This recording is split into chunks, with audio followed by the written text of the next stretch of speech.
Welcome to Democracy Now!, democracynow.org, the War and Peace Report. I'm Amy Goodman.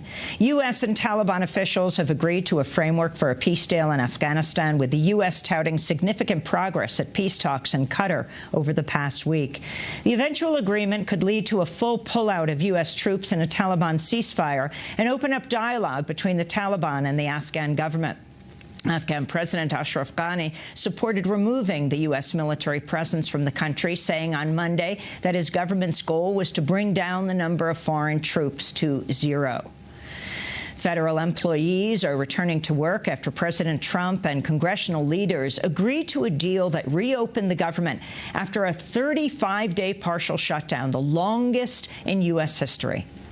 Trump threatened to shut down the government again in 3 weeks if no deal is reached with Democrats on border wall funding. Vermont Senator Bernie Sanders addressed the end of the shutdown on the Senate floor Friday. There is something absolutely pathetic about what has happened. 5 weeks ago, the United States Senate unanimously, every Republican, every Democrat, voted for essentially the same legislation. 800,000 federal workers were either furloughed or worked without pay during the shutdown. Some workers turned to food banks, filed for unemployment, or went to homeless shelters as they missed 2 consecutive paychecks. President Trump has promised government workers will receive back pay. However, this doesn't apply to millions of contract workers.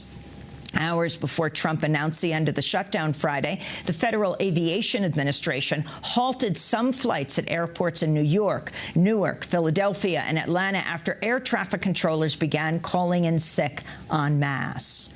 In Venezuela, tensions between the government of Nicolas Maduro and backers of opposition leader Juan Guaido continued to mount over the weekend. Speaking at the UN Saturday, Secretary of State Mike Pompeo told countries to pick a side and called on the UN Security Council to back self-declared interim President Guaido. Meanwhile, European leaders said on Saturday Venezuelan President Maduro should call for new elections within 8 days. And he was swiftly rebuked by government officials and Maduro, who accused European leaders of, quote, kneeling at Trump's feet. Maduro scaled back a move to expel U.S. diplomats from the country, while in the U.S., Venezuela's top military diplomat defected from his government and expressed support for Juan Guaido. While Maduro asserted the Venezuelan military remains loyal to his leadership and is prepared for a potential armed conflict, Foreign Minister Jorge Ariaza appeared to resist any potential foreign attempts to start a war in Venezuela. This is Foreign Minister Ariaza speaking at the UN on Saturday. Is he looking for a war in Latin America? Is Venezuela Donald Trump's war trophy? We are not going to hand Donald Trump a war in Venezuela. We'll have more on the situation in Venezuela after headlines with California Congressmember Rojana. In the Philippines, the Islamic State claimed responsibility for twin blasts that killed at least 20 people at a Roman Catholic cathedral on the southern Philippine island of Jolo on Sunday. At least 100 others were injured in the bombings, which came nearly a week after a local referendum showed overwhelming voter support for increased autonomy for the Muslim-majority region. In the occupied West Bank, thousands of mourners joined the funeral of Hamdi Nassan on Sunday, a day after Israeli settlers shot and killed the 38-year-old Palestinian during clashes between Palestinian protesters and Israeli settlers. At least 30 others were wounded. Witnesses say Israeli forces saw the settlers attack the protesters but did not intervene and, in turn, attack the Palestinians. UN Middle East envoy Nikolai Mladinov called the killing shocking and unacceptable and called for those responsible to be brought to justice. Israeli settlements in the West Bank are considered illegal under international law. This is Leila Ghanem, governor of nearby Ramallah. This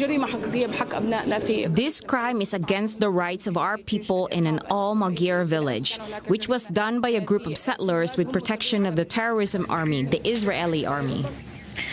Nassan's killing came amidst a wave of violence across the occupied territories over the weekend. On Friday, Israeli forces shot and killed 25-year-old Ehab Abed in Gaza during weekly protests by the separation barrier with Israel known as the Great March of Return. In the West Bank, Israeli soldiers killed 18-year-old Ayman Hamed, also on Friday, for allegedly throwing stones. On Saturday, Israeli police shot and killed Riyad Shamasna in his car in East Jerusalem. In Brazil, search and rescue missions are looking for survivors at a mining dam collapsed Friday in the southeastern state of Minas Gerais. At least 58 people were killed, with the death toll expected to rise to at least 300. At least 300 are still missing. The dam, which was over 40 years old and was in the process of being decommissioned, dumped millions of tons of iron ore waste after it broke, swamping everyone in its path. Anger against mining giant Vale has been mounting among workers and local residents. The company was at the center of one of Brazil's worst environmental disasters in 2015 when a mine in the same region collapsed, killing 19 people and flooding waterways with millions of tons of waste. In France, Yellow Vest protests took place Saturday for the 11th straight weekend as the movement shows no sign of slowing down. A number of unions have joined the Yellow Vest movement, calling for solidarity in their struggles for social justice. Meanwhile, violence on the part of police and certain protesters has been called out. An estimated 10,000 people marched in Paris wearing red scarves, protesting vandalism and various acts of violence associated with the Yellow Vest marches. French police have come under increasing fire for their use of excessive force, including rubber bullets, which protesters say have caused serious injuries. A lawyer for prominent Yellow Vest protester Jérôme Rodriguez said he will be disabled for life after being hit with a rubber projectile on Saturday. Last week, the Interior Minister announced riot police would have to start wearing body cameras. Germany will move to shut down all its coal-fired power plants by 2038 as part of Germany's commitment to renewable energy.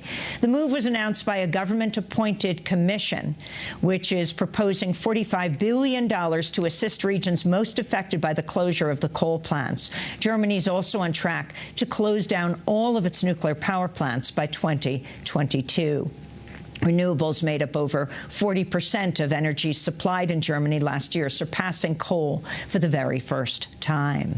Back in the United States, the board of the Birmingham Civil Rights Institute has voted to reaffirm leading activist and civil rights icon Angela Davis as the recipient of its Fred L. Shuttlesworth Human Rights Award after previously rescinding the award over her activism for Palestinian rights. The institute withdrew the award days after the Birmingham Holocaust Education Center sent a letter urging the board to reconsider honoring Davis due to her support of the boycott, divestment, and sanctions movement known as BDS. The decision was met with widespread condemnation. The board offered a public apology for the move earlier this month. To see our exclusive interview with Angela Davis responding to the controversy, go to democracynow.org. President Trump's ally and former advisor, Roger Stone, is set to be arraigned Tuesday after he was arrested early Friday morning, with prosecutors from special counsel Robert Mueller's team charging the longtime Republican operative with obstruction, witness tampering, and lying to Congress about his communications with WikiLeaks. He was released on a $250,000 bond. In an interview with ABC Sunday, Stone said he would not rule out cooperating with special counsel Robert Mueller. Later in the broadcast, we'll look at a stunning new documentary about the man who mentored both Donald Trump and Roger Stone, the infamous anti-communist attorney Roy Cohn. Rallies in support of Marzieh Hashemi, an American reporter for Iran State Network Press TV, took place Friday around the country and in cities around the world following her release last week from U.S. custody. Hashemi, a U.S. citizen, resides in Tehran but was arrested and detained by the FBI during a visit to the United States, where she's working on a film about the Black Lives Matter movement. In an interview with The Guardian, Hashemi said, quote, "It's not about me, it's about the U.S. Justice Department and government, that they feel they can just take people's people's rights away, sweep them off the streets, hold them in the name of being a material witness, and not charging them indefinitely. And in Philadelphia, District Attorney Larry Krasner said he will challenge a recent ruling that would allow imprisoned former Black Panther and award-winning journalist Mumia Abu-Jamal to re-argue his case. Abu-Jamal was convicted of the 1981 murder of Philadelphia police officer Daniel Faulkner, but has always maintained his innocence. Abu-Jamal's lawyers argued statements by the former Chief Justice of the Pennsylvania Supreme Court about people accused of killing police officers indicate he should have recused himself from the case. Last month, Krasner and his team discovered 6 boxes of files related to Abu-Jamal's case in an old storage room. The exact contents of the boxes are not known to the public, but some have speculated they contain exculpatory evidence. And those are some of the headlines. This is Democracy Now!, democracynow.org. The War and Peace Report. I'm Amy Goodman.